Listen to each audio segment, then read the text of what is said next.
So, Graham, the Corps at Maddiston undertook the missional journey before lockdown, before COVID-19. What were your expectations about when the DMEs came to present that to you?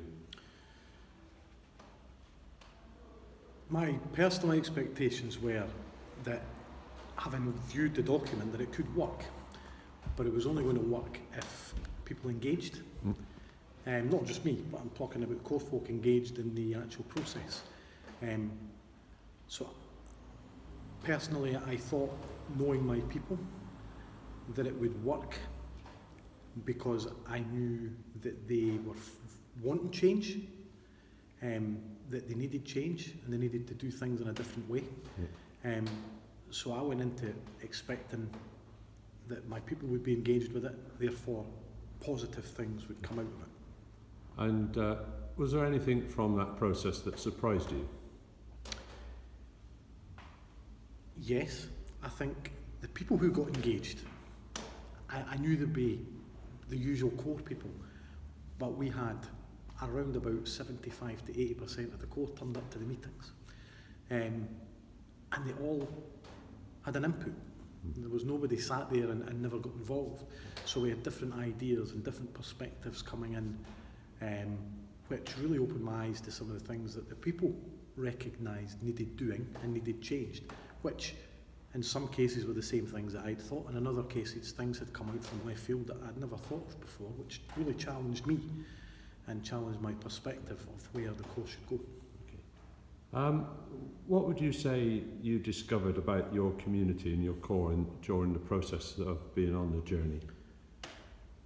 From the core people's point of view, I discovered that they had an awareness of some of the issues that were happening within their community, which I knew there was a need for certain things, but I didn't realise that they had a perception of that, and that they were actually quite clued up on some of the things that as a core we needed to do, where there were holes in our activities. So for our younger adults, if you like, from about the 14-year-olds upwards, there was nothing there, and they recognised that and recognised that it was something that needed filled.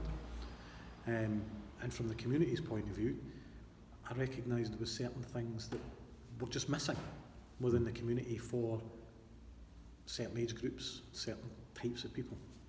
And during the process, we discovered from some of the folk in the core about brickworks. Yeah.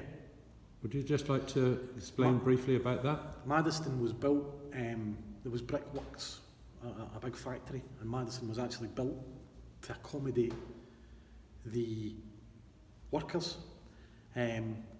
along with the munitions factory that was on the other side of the town, and that is why Maddiston was established as a small village, as a community.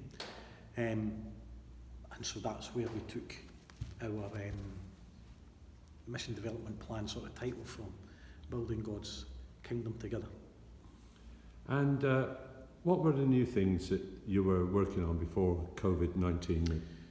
We have now, but we were establishing a prayer room. They decided, I recognised that we hadn't done enough prayer in the core, but they recognised that they wanted an area that was a quiet area within the hall where they could create a space for prayer. So before lockdown, we had identified the room and we'd started working on the room, but that is thankfully now finished, so that when we get back up and running normally, there is an area within our core now, which is just a quiet room where people can go and reflect and pray. We were also setting up a youth club for secondary school age in Scotland, so from about 13 upwards. Unfortunately, that hit a brick wall, so we've not been able to complete that. But we're in the process of identifying someone to lead that, to start that, to extend our programme from toddlers right through to leaving school, which are all very exciting. Well, it's great to hear the exciting news that's going on at Maddiston, and thank you for your time and allowing us to come along and share with you the missional journey and the way that the Corps has taken that on board and worked with it, even though we've had lockdown. So thank you very much, Graham, for your time. Thank you.